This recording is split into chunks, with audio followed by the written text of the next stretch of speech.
আমার হবু বর বলল, না না, এসব কথা বললে হবে না, ওই সংসারে আমার বৌদির কথাই শেষ কথা। আমি ঠিক তখনই টেবিল ছেড়ে উঠে দাঁড়িয়েছি।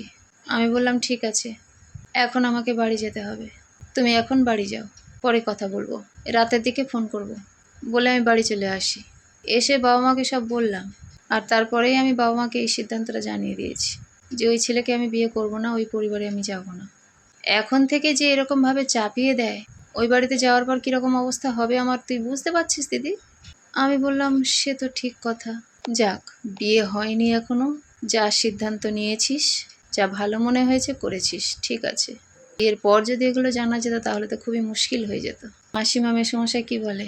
সে বলল, বাবা মা আমার উপর একটু ক্ষুব্ধ হয়েছে, কিন্তু পরের দিকে বুঝতে পেরেছে যে এমনটা কখনো চলতে পারে না।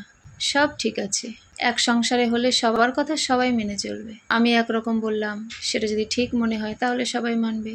অন্যজন আরেক রকম কথা বলল, সেটা যদি আমার ঠিক মনে হয় তাহলে সেটা মানব, কিন্তু সেটা যদি ভুল মনে হয় কি করে সেটা মানব?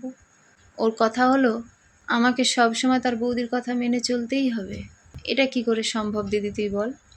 আমি বললাম, একদম বুদ্ধিমতির মতো কাজ করেছিস। বিয়েটা একটা জীবনের ব্যাপার, যার সঙ্গে বিয়ে হবে সারাটা জীবন তার সঙ্গে থাকাটা একটা বড় ব্যাপার, তাই সব কিছু ভাবনা চিন্তা করেই এগোনো উচিত।